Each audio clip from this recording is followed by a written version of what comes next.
जय हिंद दोस्तों, आपका स्वागत है आपके अपने पसंदीदा चैनल स्टडी एंड अपडेट्स में। जय हिंद दोस्तों, मैं लोकेश तिवारी स्वागत करता हूं आपका अपने पसंदीदा चैनल स्टडी एंड अपडेट्स में। आज हम कंटिन्यू करने जा रहे हैं इंडियन आर्मी जीडी के कुछ प्रीवियस ईयर पेपर जो हमने पहले भी कर रखे हैं। हमने कुछ प्रीवियस ईयर पेपर्स, कुछ प्रीवियस सेट्स वो हमने कर रखे हैं, प्रैक्टिस सेट्स। लास्ट वीडियो में आपको मैंने एक प्रीवियस ईयर पेपर कराया था, उसी के फ्लो में एक हम दूसरा प्रीवियस ईयर पेपर आज करेंगे जो कि हमारा कहाँ का है।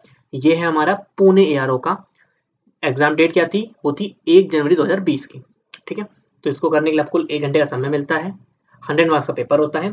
तो आइए स्टार्ट करते हैं हमारा पहला सेक्शन जो कि है हमारा जनरल नॉलेज का। ठीक है, आइए बढ़ते हैं हमारे पहले क्वेश्चन तरफ जो कि है हमारा India Gate is located in which city.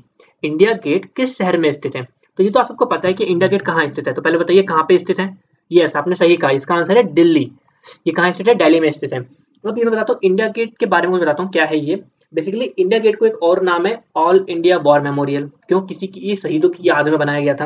हुआ क्या था, जो हमारा पहला विश्व युद्ध हुआ था 1914 से 1919 के बीच में, हमारा क्या हुआ था? पहला विश्व युद्ध हुआ था। उस बीच में जितने भी हमारे ब्रिटिश इंडिया के जो हमारे जवान शहीद हुए थे, ये उनको डेडिकेट किया गया था, उनके लिए बनाया गया था, उनकी याद में बनाया गया था। तो इसका आंसर क्या है? डी, दिल्ली इसका आंसर हो गया। आइए आगे बढ़ते हैं हमारे अगले क्वेश्चन जो कि है हमारा in which of the following cities in the India military academy located, जिसका शॉर्ट फॉर्म IMA है।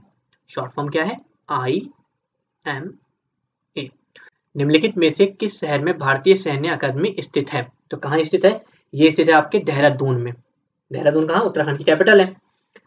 IMA कब स्टेबलाइज हुआ था? ये हुआ था आपका 10 दिसंबर 1932 में स्टेबलाइज हुआ था। कुल 5.7 किलोमीटर पर स्क्वायर में ये फैला हुआ है। तो इसका आंसर क्या है? ए, देहरादून इसका आंसर हो गया। आइए बढ़ते हैं हमारे तीसरे क्वेश्चन जो कि है हमारा Sardar Sarovar project is located on which river. Sardar Sarovar परियोजना किस नदी पर स्थित है? सरदार सरोवर प्रोजेक्ट आपका ये स्थित है कौन सी नदी पर? ये है आपका नर्मदा नदी पर। ठीक है, इसके बारे में कुछ बताऊं तो हमारा सेकंड लार्जेस्ट डैम है ये। सरदार सरोवर प्रोजेक्ट हमारा सेकंड लार्जेस्ट डैम है ये इंडिया का। ठीक, कब? इसकी हाइट क्या है? इसकी हाइट है 163 मीटर्स की हाइट है। और लेंथ अगर मैं बात करूं उसकी, तो इसकी लेंथ है 1210 मीटर्स की लेंथ है। ये इनोग्रेट हुआ था आपका 5 अप्रैल 1961 में। किसके द्वारा? भारत के पहले प्रधानमंत्री पंडित जवाहरलाल नेहरू जी के द्वारा। तो इसका आंसर क्या है? डी, नर्मदा इसका आंसर है। आइए बढ़ते हैं हमारे अगले क्वेश्चन जो कि हमारा चौथा question which of the following mountain peaks is the second highest mountain peak of the world. निम्नलिखित में से कौन सी पर्वत चोटी विश्व की दूसरी सबसे ऊंची पर्वत चोटी है? तो बताइए इसका आंसर क्या है? इसका आंसर है केटू। केटू जो पर्वत है ये विश्व में दूसरी सबसे ऊंची चोटी है। पहली कौन सी है? अमर जो, अगर मैं फर्स्ट की बात करूं तो फर्स्ट में तो आप सबको नाम पता है, वो है आपका माउंट एवरेस्ट। अब बात आती है माउंट एवरेस्ट की कितनी है, मतलब उसकी एक तरह से हाइट कितनी होगी। तो उसकी जो ऊंचाई है वो है आपकी 8,849 मीटर। सेकंड नंबर पे आता है आपका K2, मैंने आपको बताया सेकंड नंबर पे आता है आपका K2।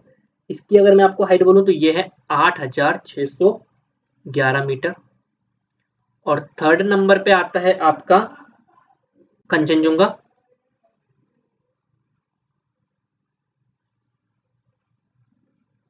और इसकी हाइट है 8,586 मीटर।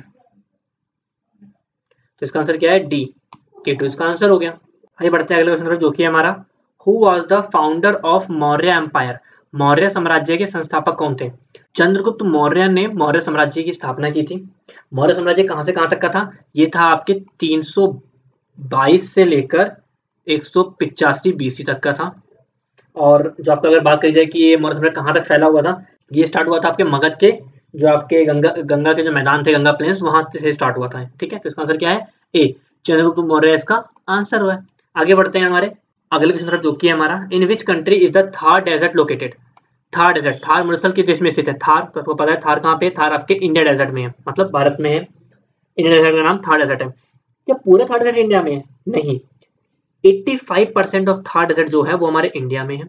85% थार हमारा कहाँ है? इंडिया में। और जो बाकी का 15% बच गया वो कहाँ पे है?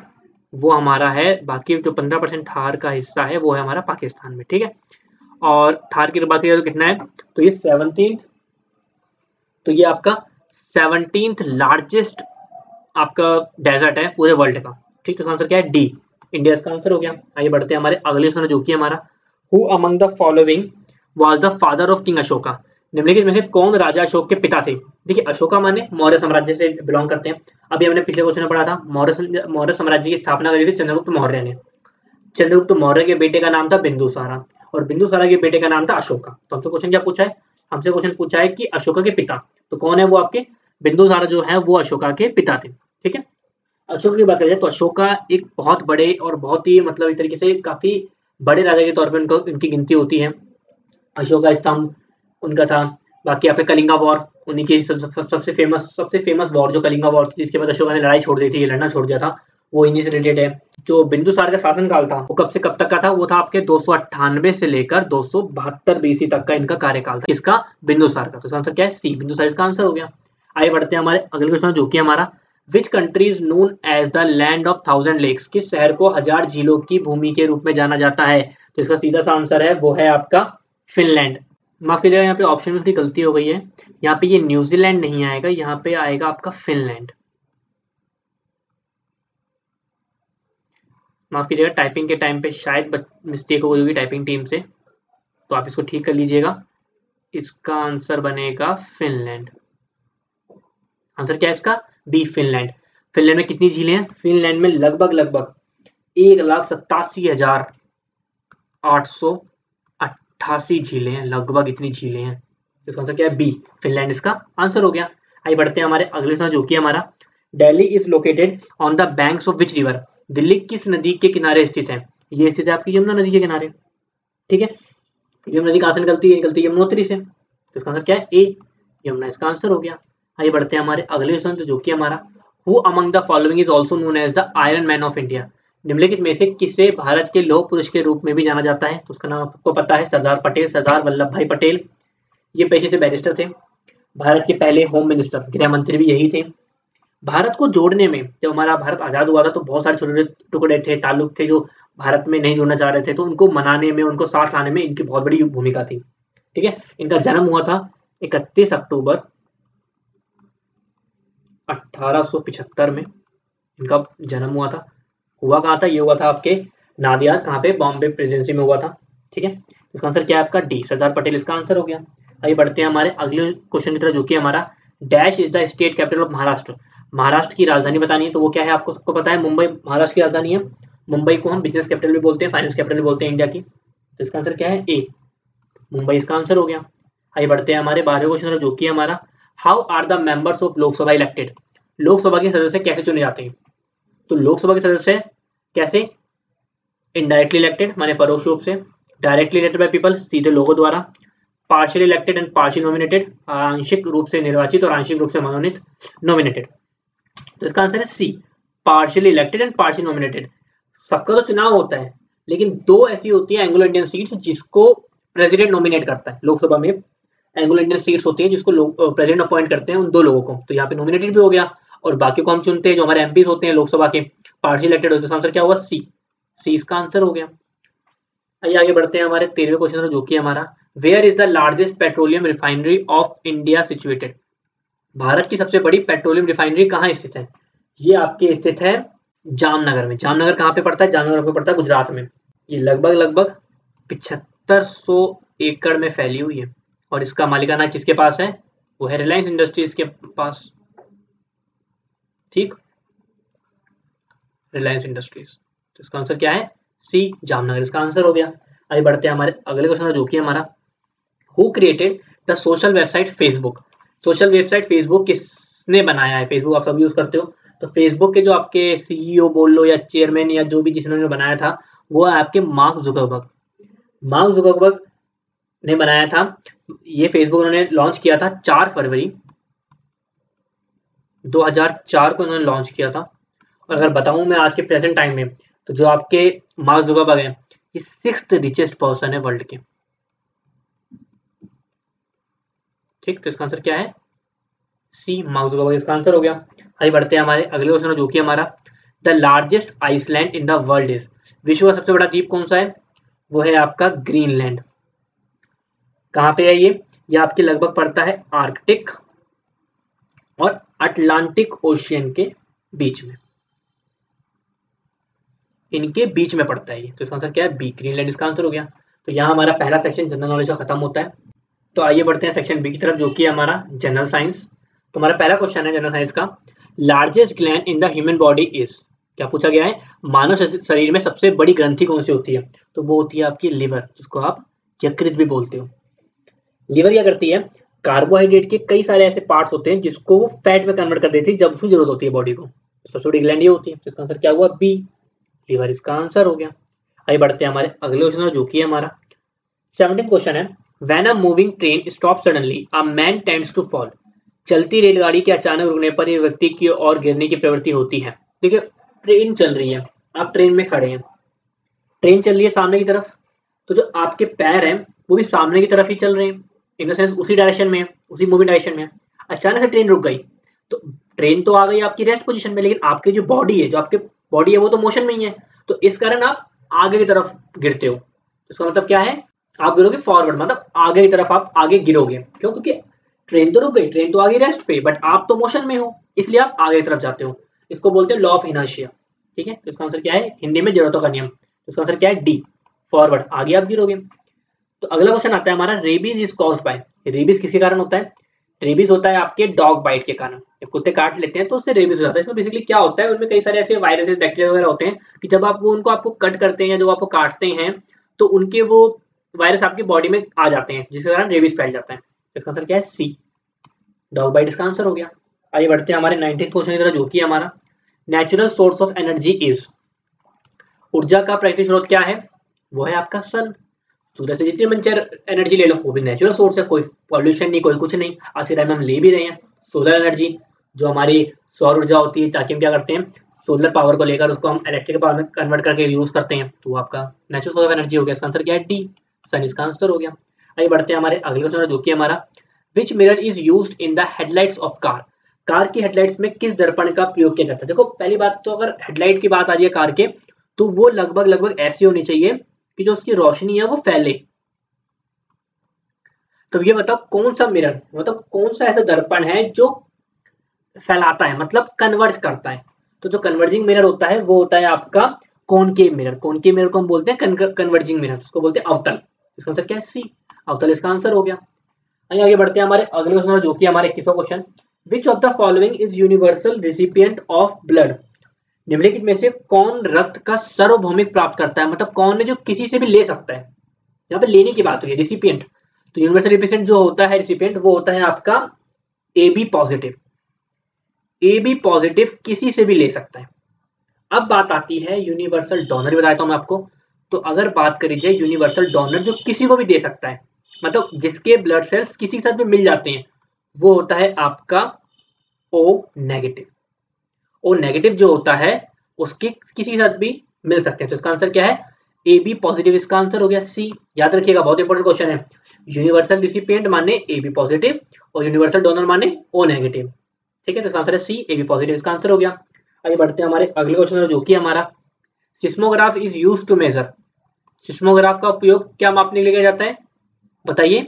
अर्थक्वेक, अर्थक्वेक को आप मापते हो रिक्टर स्केल पे, बताता है कितनी तीव्रता से आया, कि जैसे 7.2, 6.4, 5.2, जिससे सिस्मोग्राफ। इसका आंसर क्या है? बी, अर्थक्वेक इसका आंसर हो गया। आइए बढ़ते हैं हमारे अगले क्वेश्चन, जो कि हमारा, तुम्हारा अगला क्वेश्चन है, the SI unit of electric current, विद्युत धारा का एसआई मात्रा क्या है? देखो, एसआई यूनिट सबकी एक स्टैंडर्ड यूनिट होती है जो हर जगह मानी जाती है। तो बात कर जाइए इलेक्ट्रिक करंट की एसआई यूनिट, तो वो क्या होती है? वो होती है एम्पियर। डी, एम्पियर इसका आंसर हो गया। इसका सिंबल क्या होता है? ए इसका सिंबल होता है। तो आइए आगे बढ़ते हैं हमारे अगले क्वेश्चन, जो कि हमारा question number 24, in our body ligaments connect, हमारे शरीर में स्नायु बंधन जुड़ते हैं, क्या क्या जोड़ते हैं? लिगामेंट्स क्या जोड़ते हैं? तो लिगामेंट जोड़ते हैं हमारी बॉडी में बोन टू बोन, हड्डी से हड्डी को जोड़ते हैं लिगामेंट्स। और एक होता है टेंडन्स, टेंडन जोड़ते हैं आपके बोन टू मसल्स को। ठीक है, याद रखिएगा, लिगामेंट्स बोन टू बोन। तो इसका आंसर क्या है? डी, बोन टू बोन इसका आंसर हो गया। आइए बढ़ते हैं हमारे 25वें क्वेश्चन तरफ, जो कि है हमारा, the compound of carbon and hydrogen are called, carbon और हाइड्रोजन के यौगिक कहलाते हैं, क्या कहलाते हैं? देखो, कार्बन हाइड्रोजन मिला दो तो क्या बन गया? ऑप्शन देखिए, बदल रहा है, हाइड्रोकार्बन, जैसे कि आपका CH4, C2H6, C3H8, ये सारे कार्बन और हाइड्रोजन के यौगिक हैं। तो क्या ये हाइड्रोकार्बन है? इसका आंसर क्या है? C, hydrocarbon. 26वां question, the chemical symbol of sodium is, sodium का रासायनिक चिन्ह बताना है। तो ये ज्यादातर क्या होता है, जो भी आपका एलिमेंट होता है उसके जो स्टार्टिंग का पहला लेटर दूसरा लेटर उनको जोड़ के उनका केमिकल सिंबल बनता है। जैसे कि अगर मैं आपको एग्जांपल दूं तो हाइड्रोजन का H होता है, ठीक है, उस वैसे कार्बन का C होता है, ऑक्सीजन का O होता है, तो ऐसी कई चीजों का होता है। बट सोडियम का S या SO नहीं होता, सोडियम का होता है Na। बट Na क्यों होता है, क्योंकि क्या होता है, जो सोडियम को जो लैटिन नेम है वो है नेट्रियम। सोडियम का जो लैटिन नेम है वो है आपका नेट्रियम। तो इस नेट्रियम की वजह से इसका जो आपका केमिकल सिंबल है वो होता है Na। तो इसका आंसर क्या है, सी, Na इसका आंसर हो गया। आइए आगे बढ़ते हैं हमारे अगले क्वेश्चन जो कि हमारा bauxite is an or of which metal. Bauxite किस धातु का अयस्क है, तो बॉक्साइट है आपके एल्यूमिनियम धातु का, ठीक है। बॉक्साइट से ही आपको एल्यूमिनियम मिलता है और इंडिया एट प्रेजेंट आपके बॉक्साइट का 5th लार्जेस्ट प्रोड्यूसर है।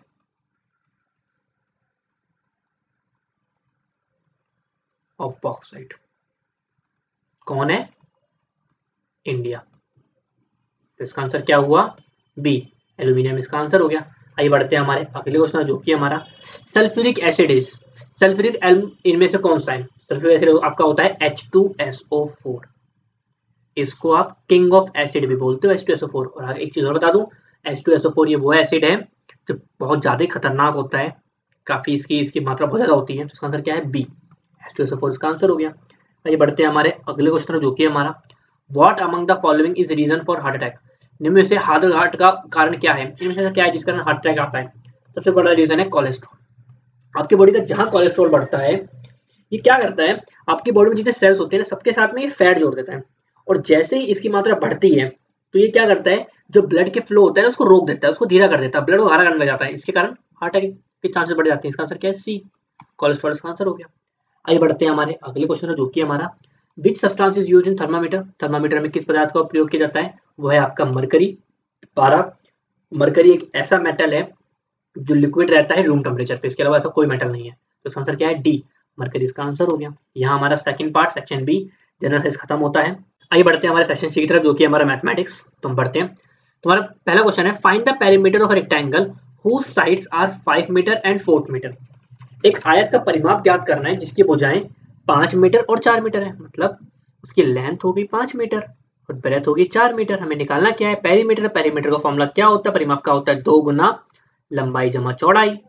तो 2 गुना 5 जमा 4, 2 गुना 9 मतलब कितना हो गया, 18 मीटर। तो इसका आंसर क्या हुआ, बी, 18 मीटर इसका आंसर हो गया। आइए आगे बढ़ते हैं हमारे 32वें क्वेश्चन जो कि हमारा सॉल्व करना है, इसको तो सॉल्व करते हैं। सबसे पहली बात है, यहाँ पे आपको दिख रहा है तो बोर्ड मास लगेगा।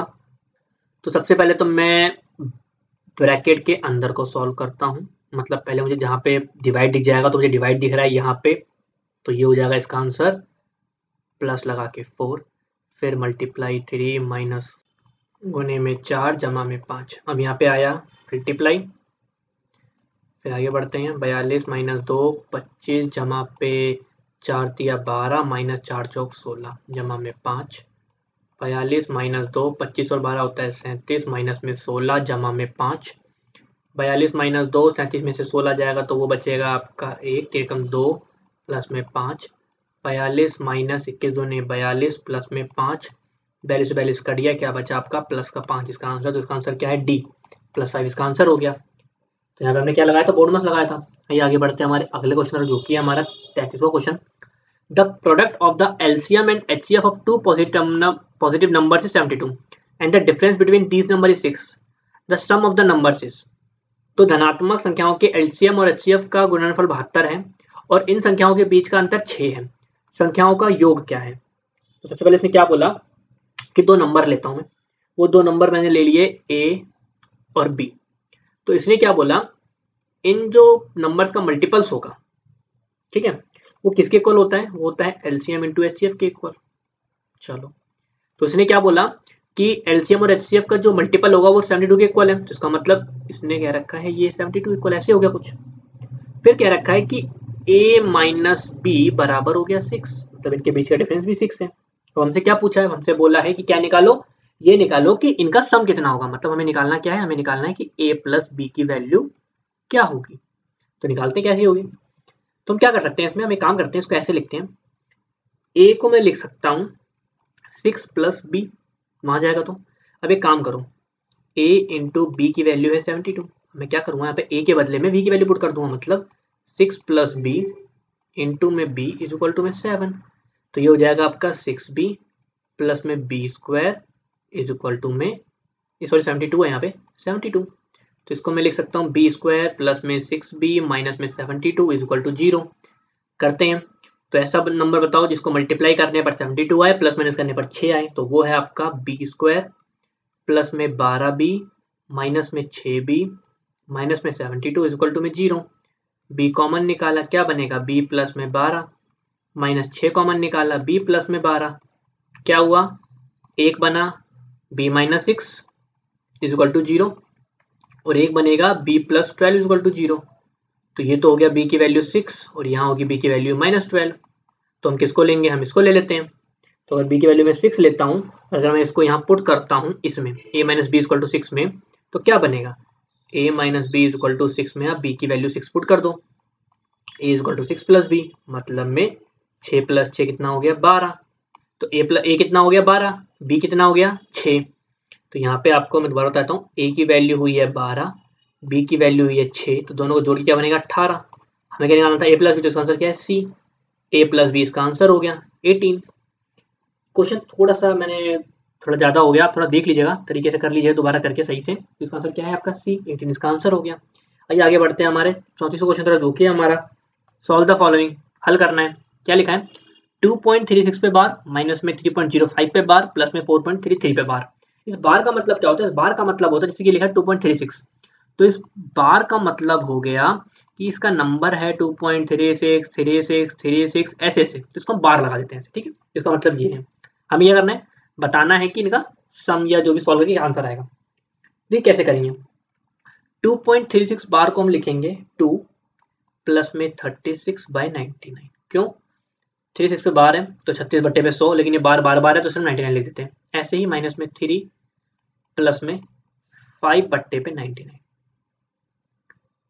प्लस 4 प्लस में 33 अपॉन पे 99, ठीक, पहले तो ये होता है। अब नंबर एक तरफ 2 माइनस 3 प्लस 4 एक तरफ हो गया, और जो ये वाले नंबर है ये एक तरफ हो गए 36/99 प्लस में 5/99 और प्लस में 33/99। तो इसका आंसर क्या हो जाएगा, इसका आंसर हो जाएगा 3 प्लस में इनको करोगे तो 64/99, तो क्या बना आपका आंसर, ये बन जाएगा 3.64 पे बार। तो ये आपका आंसर है ए, ये इसका आंसर हो गया। कितना आसान तरीका करने का, ये शॉर्ट ट्रिक थी इस क्वेश्चन की। आइए बढ़ते हैं हमारे 35वें क्वेश्चन तरफ, जो कि हमारा by which of the following largest number should 2270 3739 and 6677 be divided to obtain the same remainder in each case. प्रत्येक मामले में एक ही अनुस्मारक प्राप्त करने के लिए निम्नलिखित में से किस सबसे बड़ी संख्या से को विभाजित किया जाना चाहिए। क्वेश्चन पूछे विभाजित करना है, मतलब आपको रिमाइंडर निकालना है, सेम आना चाहिए। तो कैसे करेंगे, देखिए अगर मैं 2270 का निकालता हूं तो वो बनेगा 1 इंटू में 1469 प्लस में 801, ठीक है। ऐसे ही अगर मैं 3739 को सॉल्व करता हूं तो वो आएगा 2 इंटू में 1469 प्लस में 801। ऐसे ही अगर मैं 6677 को करता हूं तो वो आएगा 3 इंटू में 1469 प्लस में 801। क्वेश्चन क्या पूछा था मेरे से, किससे अगर मैं इसको विभाजित करूं ताकि जो रिमाइंडर आए वो सेम आए। तो क्या है यहाँ पे रिमाइंडर सब में सेम आ रहा है, लेकिन डिवाइड कैसे करना है 46, इसका आंसर क्या है बी, 46 इसका आंसर हो गया। आइए बढ़ते हैं हमारे अगले क्वेश्चन तरफ, जो कि है हमारा 36 question. If Raju earns 20% more than Vijay, by what percentage is Vijay's earning less than that of Raju. यदि राजू विजय से 20% अधिक कमाता है तो विजय की कमाई राजू से कितने प्रतिशत कम है। क्वेश्चन समझ में आ गया। अब बढ़ते हैं क्वेश्चन कैसे करेंगे। तो ये क्वेश्चन थोड़ा सा अच्छा क्वेश्चन है, थोड़ा ध्यान से समझिएगा इस क्वेश्चन की तरफ। सबसे पहले जो मेरे से बोला गया है कि मान लो जो विजय कमाता है वो कमाता है 100x, ठीक है, विजय की जो कमाई है वो वही 100x। फिर आते हैं राजू के लिए, तो राजू का क्या बोला इसने, राजू अर्न्स 20% मोर देन, तो 20% ज्यादा, तो 20% ज्यादा का मतलब हो गया 20% ऑफ विजय, 20% ऑफ विजय तो ये हो गया, और इतना तो ज्यादा है उससे। सॉल्व करते हैं, 20x प्लस में 100x, मतलब 120x। विजय कमाता है 100x, राजू कमाता है 120x। हमें क्या निकालना है, कितना परसेंट ज्यादा है। तो हमें जो परसेंटेज निकालना है वो निकलेगा इसके में से आप जितना उसने कमाया वो हटा दो, डिवाइड पे टोटल, और इसका निकाल दो परसेंटेज। तो ये क्या निकलेगा, पहली बात तो 0 से 0 ऐसे यहाँ काट लो, आसान कर लो काम को। ये आएगा आपका 20x अपॉन पे 12x इंटू में 10, x से x कट गया, 4 तिया 12, 4 पंचे 20, ये हो गया आपका 50 बट्टे पे 3%। तो ये ऑप्शन में है, हाँ बिल्कुल है, बी 50/3 इसका आंसर हो गया। कोई दिक्कत है इस क्वेश्चन में, नहीं होनी चाहिए। अगर है तो एक बार क्वेश्चन दोबारा देखिए कैसे कराया आपने, उसके बाद हो जाएगा। क्वेश्चन बड़ा आसान क्वेश्चन है बट लेकिन आते बहुत ऐसे क्वेश्चन पेपर में। तो हमारा अगला क्वेश्चन है 37वां question. A mobile was sold by 2 mobile seller sold it at gain of 45%. If the first seller sold it at gain of 25%, then how much gain percentage did the second seller achieve? Question थोड़ा सा tricky है, दोबारा समझिए question क्या कहना चाह रहे हैं। एक मोबाइल को दो मोबाइल विक्रेताओं द्वारा बेचा गया, समझ में आया कि एक ही मोबाइल है, उसको दो अलग अलग विक्रेताओं ने बेचा। इसे 45% के लाभ पर बेचा गया है टोटल, ठीक है। यदि पहले विक्रेता ने इसे 25% के लाभ पर बेचा तो दूसरे विक्रेता को कितना परसेंट लाभ प्राप्त हुआ। देखो एक ही दुकान है, मान लो उसमें एक ही तरीके के दो फोन रखे हैं, उसी फोन को उन्होंने दो अलग अलग बंदों को बेचा। टोटल जो प्रॉफिट कमाया 45% था। पहले बंदे को जो बेचा गया उसमें 25% का प्रॉफिट था। हमें बताना है दूसरे बंदे पर कितना प्रॉफिट था ताकि वो टोटल 45% बने। अब हमें यहाँ क्वेश्चन क्या है, अब करते हैं करना कैसे। सबसे पहले टोटल प्रॉफिट कितना है मेरे पास, जो मेरा टोटल प्रॉफिट है वो है मेरा 45% का। क्वेश्चन क्लियर है, बिल्कुल। अब बढ़ते हैं कि कितना उसको मिला होगा। तो इसको करने के लिए सिंपल एक फॉर्मूला है, वो आप याद रखिएगा। हम ऐसे मानते हैं पहला वाला जो है उसको x, दूसरे वाले को y, तो होता है x plus y plus x y upon पे 100 इज इक्वल टू 45। x कितना है हमारा 25% उसको मिला था, प्लस में y मुझे निकालना है, तो ये हो गया आपका 25y अपॉन पे 100 इज इक्वल टू पे 45। तो कटिंग ही कर लेते हैं, आसान हो जाएगा। y प्लस पे y अपॉन 4 बराबर पे 45 माइनस पे 25। आगे बढ़ते हैं, 4y प्लस वाई अपॉन पे 4 बराबर हो गया, कितना हो जाएगा, ये हो जाएगा आपका 20। तो 4y प्लस 5y बराबर पे 20 चौक 80 होता है। तो y बराबर हो जाएगा 80 बट्टे पे 5, मतलब हो गया 16। कितना परसेंट मिला होगा दूसरे वाले को, 16% प्रॉफिट। इसका आंसर क्या है, सी। मींस पहले बंदे ने 25% प्रॉफिट पे बेचा था और दूसरे ने बेचा 16% पे। तो दोनों को अगर मैं सॉल्व करूंगा, बनाऊंगा, तो टोटल जो प्रॉफिट बनेगा उस पे वो बनेगा 45% का। क्वेश्चन समझ में आ गया होगा। आइए बढ़ते हैं हमारे अगले क्वेश्चन, जो कि हमारा 38वां question. A father and son working together can finish a piece of work in 24 days. If for the last 6 days the father alone works, then the work is finished in 26 days. In how many days can the son alone finish the work? एक पिता और पुत्र एक साथ कार्य करते हैं तो वो होता है 24 दिन में पूरा। एक तो समझ में आ गया, दोनों ने मिलकर करा बाप बेटों ने, तो 24 दिन लगे। यदि आखिरी के जो 6 दिन थे उसको सिर्फ पिता ने कराया काम, तो कार्य करने में लगा 26 दिन। अब बताओ अगर पुत्र अकेला काम करेगा तो कितने दिन में कंप्लीट करेगा। क्वेश्चन समझ में आ गया, काफी अच्छा क्वेश्चन है, ऐसे क्वेश्चन पेपर में बथेरे आते हैं, हर बार आते हैं। तो बढ़ते हैं, सबसे पहले क्वेश्चन तरफ कैसे करा जाएगा। सबसे पहले कंप्लीट वर्क होता है आपका, अगर मैं आपको स्टेप बाय स्टेप दिखिएगा प्लीज में। कंप्लीट जो आपका वर्क है वो होता है आपका 24 डेज में, मतलब 24 दिन में पूरा होता है काम।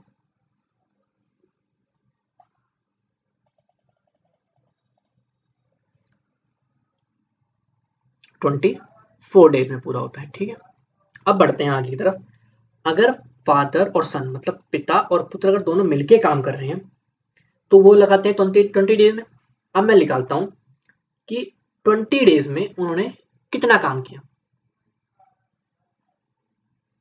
ठीक है। तो फादर प्लस सन का 20 डे का वर्क, मतलब 20 दिन में उन्होंने कितना काम किया। तो उन्होंने कराया 20 दिन में काम, 20 बट्टे पे 24 कुल था, तो इसका आंसर आएगा 5/6 कटिंग करने पर, ठीक है। अब बढ़ते हैं, काम बचा कितना। अगर 5/6 उन्होंने काम कर दिया तो बचा कितना, उन्होंने टाइम बचा 1 माइनस 5/6, तो ये बचेगा आपका 1/6, ठीक है। अब जो पिता है उसने लास्ट का काम 6 दिन में करा है, 1/6 काम जो है वो पिता ने 6 दिन में करा है, तो जो 1/6 वर्क बचा हुआ है done by father in 6 days। तो फादर को कितना टाइम लगेगा, फादर को लगेगा 6 × 6 मतलब में 36 डेज में फादर अकेले उस काम को कर सकते हैं। समझ में आया? मतलब कि अगर पापा की बात करें, जो पिता उस पूरे काम को 36 दिन में अकेला कर लेगा। अब बात आती है बेटा कितने दिन में करेगा। देखो दोनों मिलके करते हैं तो 24 दिन, पिता अकेला करता है तो 36 दिन, तो बेटा का निकालना है। तो कैसे करेंगे, एक दिन का काम है 1/24 दोनों मिलके, पिता अकेले काम करते हैं 1/36 एक दिन में, एलसीएम निकालोगे 72, 3 - 2 मतलब 1/72। तो एक दिन में बेटा कितना काम करता है 1/72, तो कितने दिन लगेंगे, टोटल लगेंगे उसको 72 दिन, मतलब 72 डेज में बेटा अकेला उस काम को कर लेगा। इसका आंसर क्या है, ए। 72 इसका आंसर हो गया। क्वेश्चन थोड़ा सा लेंथी था बट मैंने आसान तरीके से आपको बताया है, इस तरीके से इस्तेमाल करोगे तो क्वेश्चन जल्दी सॉल्व हो जाएगा। भाई बढ़ते हैं हमारे अगले क्वेश्चन, जो कि हमारा a tank 9 metre long, 4 metre wide and 1/3 meter deep is dug in a field 24 meter long and 14 meter wide. If earth dug out is evenly spread out over the remaining field, the level of the field will rise by। बताना क्या है, 24 metre लंबा और 14 metre चौड़े मैदान में 9 metre लंबा और 4 मीटर चौड़ा और 1/3 मीटर गहरा एक टैंक खोदा गया। यदि खोदी गई मिट्टी को शेष खेत में समान रूप से फैला दिया जाता है तो खेत का स्तर कितना बढ़ जाएगा। चलो सबसे पहले खेत ऊंची शेप का हो जाएगा, यहाँ पे लेंथ तो ब्रेथ दे रखी है, तो हम ऐसे मान सकते हैं कि जो हमारा खेत है वो है आपका क्यूबॉइडल शेप का। क्यों, क्योंकि हाइट की बात आ रही है ना भाई, मिट्टी अगर डलेगी खेत के ऊपर, खेत तो हमारा रेक्टेंगुलर शेप का होता है, लेकिन अगर उसमें मिट्टी डलेगी तो उसकी हाइट बढ़ जाएगी, हाइट बढ़ जाएगी तो वो क्यूबॉइड बन जाता है। तो हम लिखते हैं, यहाँ पे बात आ रही है मेरी फील्ड की, मतलब खेत की। तो जो अगर मैं खेत की बात करूँ तो जो मेरी लेंथ है वो है मेरी 24 मीटर और ब्रेथ है मेरी 14 मीटर। कोई डाउट, हाइट मुझे निकालनी है। अगर मैं बात करूं जो मिट्टी निकली है, सॉइल जो मिट्टी उन्होंने अर्थ डग करी है, उसकी जो लेंथ है वो है 9 मीटर, जो मतलब एक तरीके से टैंक में डाली गई है। ब्रेथ है उसकी 4 मीटर और जो उसकी हाइट है वो है 1/3 मीटर। हमें पूछा है कि फील्ड की हाइट कितनी होगी। अब जो देखो, अगर गड्ढा खोद के मिट्टी निकाली ही गई है तो लमसम उतने पे तो फैलाई जाएगी। तो हम क्या करेंगे, हम बोल सकते हैं जो वॉल्यूम ऑफ फील्ड होगा, मतलब जो खेत का आयतन होगा वो सेम होगा वॉल्यूम ऑफ अर्थ डग, मतलब जो मिट्टी निकाली गई है। क्यूबॉइड का वॉल्यूम क्या होता है, वो होता है आपका L × B × H, दोनों साइड यही है। सॉल्व करते हैं, तो इधर हो गया 24 × 14 × H बराबर 9 × 4 × 1/3। H निकालना है तो ये हो जाएगा आपका 3 × 4 बट्टे पे 24 × 14। कटिंग करते हैं, 3 × 3 3 × 8 24, 4 × 4 4 दूनी 8, क्या बचा 1/28। सॉल्व तो हो नहीं रहा, ये मीटर में है, सेंटीमीटर में कन्वर्ट कर लेते हैं। 100 हो गया, 100/28। तो इसका आंसर होता है 3 अप्रोक्स 57 सेंटीमीटर अप्रोक्स। तो हम यहाँ तो मतलब कुछ आंसर मिल नहीं रहा, तो हम इसको हम क्या बोल सकते हैं, 3.5 या 4। देखो अगर अप्रोक्स देखा जाए तो 3.5 सेंटीमीटर बैठ रहा है, तो इसका आंसर हम ऑप्शन देख के करेंगे 3.5 सेंटीमीटर। अगर ऑप्शन में 3.5 नहीं होता तो हम इसका आंसर 4 करते हैं। इसका आंसर क्या है, सी, 3.5 इसका आंसर हो गया। समझ में आया क्वेश्चन क्या है, हमने अप्रोक्स लिया है, अगर 3.5 ऑप्शन में नहीं होता तो हम 4 लिख देते हैं। ठीक है, तो इसका आंसर क्या है, सी। आइए बढ़ते हैं हमारे अगले क्वेश्चन, जो कि हमारा 40वां question. The greatest number that divides 59 and 54 with remainder 3 and 5 respectively. Question कह रहा है 59 और 54 को क्रमशः 3 और 5 के शेषफल से विभाजित करने वाली सबसे बड़ी संख्या क्या है। सबसे पहली बात है 59 में से 3 को माइनस करो, 54 में से 5 को माइनस करो। यहाँ आंसर आया 56, यहाँ आंसर आया 49। कौन सा नंबर है सबसे पहले इसको विभाजित कर देगा, वो है आपका 7। 7 है, 7 या 49, 7 8 56 का आंसर क्या है, ए। 7 इसका आंसर हो गया। कितना आसान क्वेश्चन है। आइए बढ़ते हैं हमारे अगले क्वेश्चन, जो कि हमारा 41वां question. Mahesh had x number of trees in the year 2011. Every year, due to new plantation, the number increased by 10%. In which year will the number of trees becomes at least 50% more than that in 2011 for the first time? वर्ष 2011 में महेश के पास x संख्या में पेड़ थे। हर साल नए वृक्षारोपण के कारण संख्या में 10% की वृद्धि हुई। पहली बार किस वर्ष पेड़ों की संख्या 2011 की तुलना में कम से कम 50% अधिक हो जाएगी।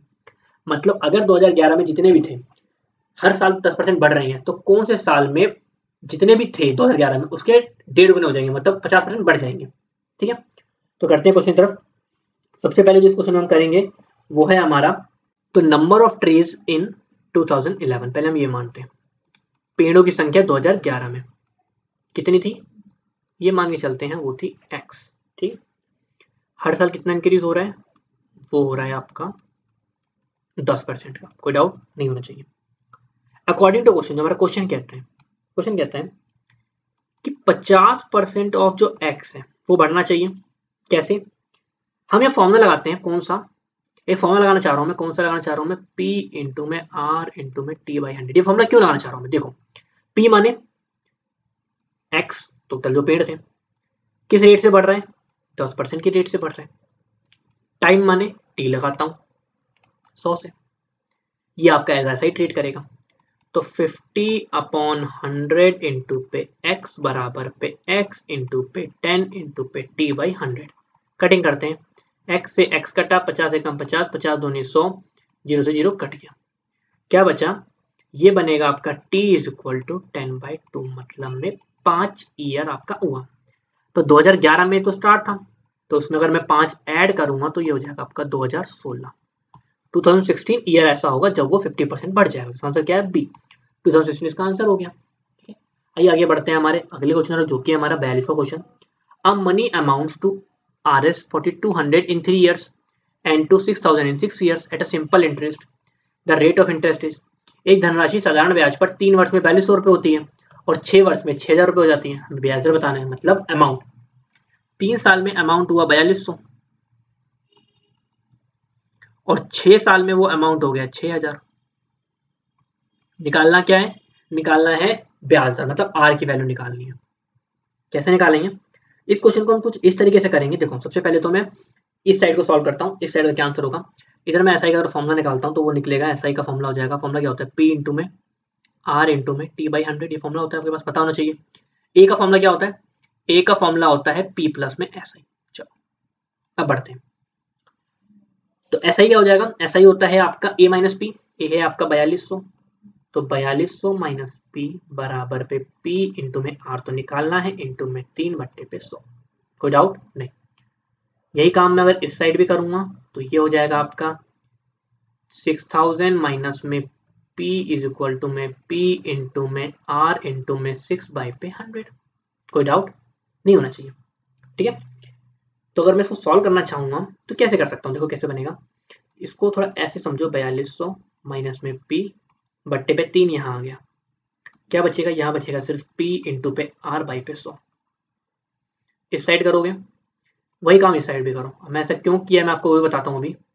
मैं इसको मैंने इसलिए करा है ताकि मैं, अब देखो इक्वेशन 1 को देखो, इक्वेशन 2 को देखो, दोनों साइड ये और ये सेम है, तो इसका मतलब आपका 4200 माइनस में P बट्टे 3 बराबर हो जाएगा 6000 माइनस में P बट्टे पे 6 के। ठीक है, समझ में मैंने क्या किया, बस यही करना था हमें, बट्टे पे 6000 माइनस P बराबर पे 3/6 हो जाएगा 1/2। सॉल्व करूंगा और क्रॉस मल्टीप्लाई, तो 8400 माइनस में 2P बराबर 6000 माइनस में P। सॉल्व करो, 8400 माइनस में 6000 इज इक्वल टू में 2P माइनस P, तो P की वैल्यू हो जाएगी आपकी 2400। हमें निकालना क्या था, हमें तो निकालना है रेट। P आ गया हमारा, हमें निकालना है रेट। तो सिंपल इंटरेस्ट का फॉर्मूला क्या होता है, सबसे पहली बात अगर मैं इस केस की बात करता हूँ, इस वाली केस की, ठीक है, अगर मैं इसी वाले केस की बात करता हूँ यहाँ में अगर इसी की, तो देखो 4200 में से P जाएगा तो कितना बचेगा, 2400 जाएगा तो हमारा बचेगा 1800 बराबर P की वैल्यू तो निकल गई 2400, R निकालना है गुने पे 3/100, ये तो कट गया।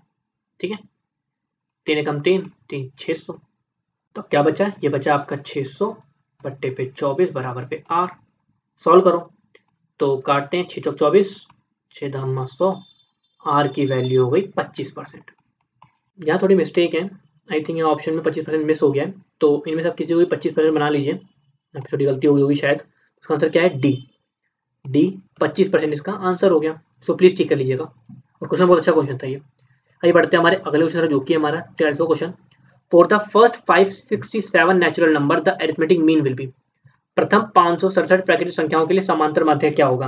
अरिथमेटिक मीन निकालना है तो इसका सिंपल सा फॉर्मूला होता है n प्लस 1/2, n की वैल्यू 567 प्लस 1/2 568 अपॉन पे 2। सॉल्व करोगे क्या आंसर आएगा? ये आंसर आएगा 284। तो इसका आंसर क्या है? बी, 284 इसका आंसर हो गया। आइए बढ़ते हैं हमारे अगले क्वेश्चन जो कि हमारा A cone has its base radius is 7 centimetre and slant height is 24 centimetre. मतलब रेडियस हो गया 7, L हो गया 25 सेंटीमीटर। निकालना क्या है? वॉल्यूम। हमेशा निकालो पहले h, वो होता है रूट में L स्क्वायर माइनस में R स्क्वायर। L का स्क्वायर मतलब हो गया 25 25 हम 625 माइनस में 7 7 49, जो हो गया रूट का 576 मतलब हो गया 24 सेंटीमीटर। वॉल्यूम का फॉर्मूला क्या होता है? ये होता है 1/3 पाई R स्क्वायर h, 1/3 22/7, R की वैल्यू 7 × 7, H की वैल्यू 24। 7 से 7 कट गया, 3 1 जा 3, 3 8 जा 24, बचा क्या? बचा 22 इंटू में 7 इंटू में 8। मल्टीप्लाई करोगे आंसर आएगा 1232 सेंटीमीटर क्यूब। याद रखिएगा वॉल्यूम हमेशा क्यूब लगता है। इसका आंसर क्या है? ए, 1232 सेंटीमीटर क्यूब इसका आंसर हो गया। आइए बढ़ते हैं हमारे 45 क्वेश्चन जो कि हमारा out the following numbers which one is not a perfect square. इनमें से कौन सा पूर्ण वर्ग नहीं है? सॉल्व करने की जरूरत नहीं है, हमेशा याद रखिए जिस भी नंबर का आखिरी नंबर 2 3 7 8 इन चारों में से कोई भी किसी भी नंबर का आखिरी नंबर है तो वो कभी भी परफेक्ट स्क्वायर नहीं बन सकता। तो इनमें से ऐसा कौन सा है? वो है आपका डी। तो डी इसका आंसर हो गया, सबसे शॉर्ट ट्रिक। तो यहाँ आपका सेक्शन सी मैथमेटिक्स खत्म होता है। आइए बढ़ते हैं हमारे सेक्शन डी की तरफ जो कि आपका जनरल इंटेलिजेंस। तुम्हारे 46वां क्वेश्चन है, in a certain code sky is written as. मतलब क्या कहना चाह रहा है? जो हमारा स्क्यू है उसको लिख रहा है ये POCY। समझ में आ गया? चलो हमें क्या बताना है? हमें बताना है कि JYQV को क्या बनेगा। ठीक है, देखिए कभी भी इस तरह क्वेश्चन आता है ना, हमेशा एक साइड में अपने ए से लेकर जेड तक की पूरी ABCD लिख लीजिए ताकि आपको याद रखने में हमेशा आसानी रहेगी। अब देखिए एस से पी बना मतलब इनके बीच में 2 का गैप है, मतलब यहाँ पे हो रहा है 2 माइनस। क्यों? पी के बाद क्यू आर का गैप लेके एस करा है। अगर मैं सेम तरीका बनाता हूँ तो जे से जे के पहले 2 छोड़ो और बताओ क्या बनेगा। तो बताओ GHI छोड़ दो तो यहाँ बचेगा जी। ऐसे ही के बाद 2 छोड़ के ओ बनेगा, MN फिर ओ। वाई के बाद ZA छोड़ के बी। ऐसे ही क्यू से पहले क्यू के भी यही बात है, ई से पहले एक छोड़ के सी बनाए, डी बीच में। क्यू से पहले PQR होता है तो पी छोड़ोगे ओ आ जाएगा। ऐसे ही W के बाद X छोड़ा है, Y रखा है, तो ऐसे ही V के बाद हम W छोड़ेंगे और X लिख देंगे। क्या ये पैटर्न है? नहीं है, ये पैटर्न है ही नहीं, तो मीन्स ये पैटर्न तो फेल कर गया। तो अब देखते हैं पहले बन क्या रहा है इनके बीच में। देखो अगर मैं बात करूं तो इनके बीच में कितना गैप है? ये S से P नीचे आ रहा है, मतलब इनके बीच में QR का गैप था, तो इसका मतलब ये है -2। ठीक है, यहाँ देखते हैं K के बाद O मतलब KLMN 3 का गैप है, मतलब यहाँ पे प्लस का 3 था। ऐसे ही यहाँ पे माइनस का 1 था। ऐसे ही WXY मतलब यहाँ प्लस का 1 था। ठीक है, अब इसको उल्टा करते हैं, मतलब -2 था तो +2 करते हैं। J के बाद 2 मतलब KL छोड़ो, आंसर आ गया M मतलब +2। ऐसे ही यहाँ +3 था तो -3 करो। Y के पहले 3 को छोड़ो मतलब VWX छोड़ दो, क्या बचा? U। यहाँ मैंने करा +3। Q यहाँ पे क्या था? -1 +1 करो।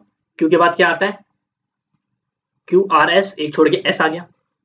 ऐसे ही यहाँ पे क्या था? एक प्लस था, अब एक माइनस करो, मतलब V से एक छोड़ के UVW, तो U छोड़ोगे PQRST, तो यहाँ पे आ गया T। क्या आंसर आया? मस्ट इसका आंसर आया, तो इसका B इसका आंसर हो गया। देखिए इस क्वेश्चन में मैं आपको फिर से बोल रहा हूँ, ABCD से लेकर Z तक पूरा लिख लीजिए, आपको ये काउंटिंग याद करना बड़ा आसान रहेगा। हमेशा इस तरीके का अपनाइए, बहुत टाइम बचेगा आपका। आइए बढ़ते हैं हमारे अगले क्वेश्चन जो कि हमारा in a certain code language grasp is written as INOPQ, brown is written as RNSTU, how will sparrow will be written in code language. देखो इसको करना है तो पहले लिखो GRASP। जी को बोला I, R को बोला N, A को बोला O, S को बोला P, P को बोला Q। ऐसे ही ब्राउन, B को बोला R, R को बोला N, O को बोला S, W को बोला T, N को बोला U। निकालना क्या है? स्पैरो। देखते हैं क्या बनेगा। देखिए S का क्या बना रखा है इन्होंने? S का है P, तो S को करो P से। चलो P का क्या बना रखा है? P का है Q, तो P का बना Q। जरूरत है आगे जाने की? आई थिंक जरूरत तो है ही नहीं, आंसर तो आपको यही मिल गया। मैं फिर भी फॉर्मेलिटी करता हूँ। ए का क्या बना रखा है? ए का है O, आर का है N, O का S और W का T। मैच कर गया? कर गया, तो इसका आंसर है D। आइए आगे बढ़ते हैं हमारे अगले क्वेश्चन में, जो कि हमारा select the number that can replace in the following series. उस संख्या का चयन कीजिए जो इसको प्रतिस्थापित करेगा। 22, 33, 66, 88। मतलब क्या है, अगर एक चीज कॉमन बताऊं तो ये सब 11 के टेबल में आते हैं। ठीक है, 11 2 22, 11 3 33, 11 6 66, 11 8 88। मतलब ये सारे 11 गुणज है। अब इनमें से ऐसा कौन सा नंबर है जो 11 गुणज है? 84 नहीं आता, 97 नहीं आता, 115 नहीं आता, 165 बिल्कुल आता है। कितनी बार में? 11 इंटू में 15। आंसर आएगा 165। इसका आंसर क्या है? डी, 165 इसका आंसर हो गया। आइए बढ़ते हैं हमारे अगले क्वेश्चन, जो कि है हमारा Poynting at a portrait on the wall, Madan said that lady was the mother of the daughter of the son-in-law of the father-in-law of the mother of my son. How is mother related to that lady in the portrait? Question क्या है? एक चित्र को देखते हुए उसने बोला, मदन ने कहा वह महिला मेरे बेटे की माँ, मेरे बेटे की माँ मतलब क्या हुआ? मेरी मदन की वाइफ, ठीक है, के ससुर, उसकी वाइफ के ससुर माने मदन के फादर, ठीक है, के दामाद। अब मदन के पापा के दामाद मतलब कौन हुए? मदन का जीजा, मतलब ब्रदर इन लॉ, ठीक। और उसके बाद इसने बोला कि दामाद की बेटी मतलब उसके जीजा की बेटी, मतलब उसकी भांजी, इन द सेंस उसकी, आप बोल लो नाइस, की माँ, उसकी भांजी की माँ माने उसकी सिस्टर, मतलब मदन की बहन। तो पोर्ट्रेट में मदन का उस महिला से क्या संबंध है? दोनों भाई बहन है, मतलब सी माने भाई। इसका आंसर हो गया। कितना आसान क्वेश्चन था, बट थोड़ा सा कंफ्यूजिंग था। आइए बढ़ते हैं हमारे अगले क्वेश्चन में, जो कि हमारा आखिरी क्वेश्चन है, 50वां question. Choose the odd one out. विषय हमको चुने। Earthquake, volcano, tsunami, global warming. भूकंप, ज्वालामुखी, tsunami, global warming. Earthquake, volcano, tsunami, ये तीनों आपकी नेचुरल डिजास्टर है। ग्लोबल वार्मिंग नेचुरल डिजास्टर नहीं है, ये बनती है, मैन मेड होगी तरीके से, हमारे कारण हुई है, क्योंकि हमने कार्बन डाइऑक्साइड की मात्रा इतनी बढ़ा दी है कि इस कारण हीट बढ़ रही है, इसको ग्लोबल वार्मिंग बोल सकते हो। आंसर क्या हुआ? डी, ग्लोबल वार्मिंग इसका आंसर है। तो यहाँ हमारा प्रीवियस ईयर पेपर जो कि हमारा पुणे एआरओ का था वो खत्म होता है। कोई भी आपको डाउट आया, कोई आपको परेशानी हो, कुछ पूछना हो तो आप कमेंट करके पूछ सकते हैं, आपको उसका रिप्लाई जरूर मिलेगा। इसके लिए एक सेट हमने अपने लिए तैयार कर रखा है, उसका लिंक आपको डिस्क्रिप्शन में मिल जाएगा। मैंने आपको पहले ही बता रखा है कि हमने आपके लिए कुछ टेस्ट सीरीज तैयार कर रखी है, जिसमें हम क्या करते हैं, बेसिकली जो भी हमने क्वेश्चन अभी हमने करे हैं, इन क्वेश्चंस को हम शफल करके उसमें बनाते हैं, ताकि जो भी आपने यहाँ पढ़ा है, जो भी आपने समझा है, उसको आप ट्राई कर सको। उसका लिंक आपको डिस्क्रिप्शन में मिल जाएगा। आप, मेरी आपसे शिकायत थी, लास्ट वीडियो में जो हमने लिंक दिया था उसमें आपने ट्राई तो बहुत अच्छा किया है, मगर आपके मार्क्स इतने अच्छे नहीं आ रहे, मतलब आपकी प्रैक्टिस अच्छी नहीं हो रही है। देखिए, हमने एक नेगेटिव मार्किंग भी जोड़ा है, वो इसलिए जोड़ा है ताकि आपकी प्रैक्टिस और अच्छी हो सके। आपके नंबर 100 में से कभी 40, 35, 45 आ रहे हैं, हाईएस्ट तो बन ही नहीं पा रहे हैं, इस तरह से नंबर क्रैक नहीं कर पाएंगे। तो कोशिश करिए कि उसमें जितना अच्छा गेन कर सकते हो उतना अच्छा गेन करो। ऐसे ही प्रीवियस ईयर पेपर हम कम से कम आपको 15 से 20 सेट देंगे, तो कोशिश करो कि जितने कंप्लीट करोगे, जितने अच्छे मार्क्स लाओगे, आपकी प्रैक्टिस तैयारी इतनी अच्छी होगी और जितने अच्छे चांसेस बन जाएंगे कि आप पेपर क्रैक कर दो।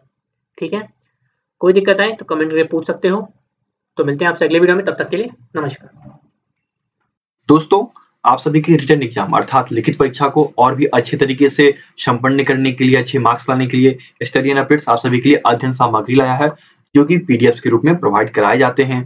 चलिए उसके बारे में थोड़ी जानकारी आपको मैं दे देता हूँ। तो चलिए मैं आपको बता देता हूँ कि भारतीय सेना के मॉडल प्रैक्टिस सेट, ठीक है, जो कि हिंदी एवं इंग्लिश दोनों लैंग्वेज में अवेलेबल है पीडीएफ के रूप में, आप उसे प्राप्त कर सकते हैं। इसमें आपको ट्रेड्समैन, जीडी, टेक्निकल, क्लर्क एवं नर्सिंग सहायक के प्रैक्टिस सेट्स, ठीक है, कुल 50 प्रैक्टिस सेट्स के लिए आपको 51 से लेकर 55 रुपीज के बीच चार्ज किया जाता है।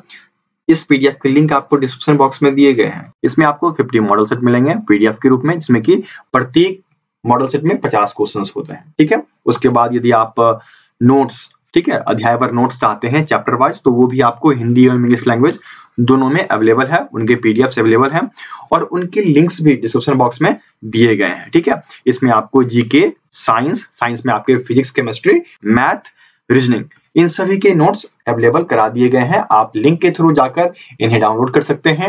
उचित मूल्य आपको पे करना पड़ेगा, मूल्य पे करेंगे, पीडीएफ आपके ईमेल पे आ जाती है, ठीक है। चलिए एक बार मैं उस स्टोर को दिखा देता हूं जहां से आप पीडीएफ डाउनलोड करेंगे।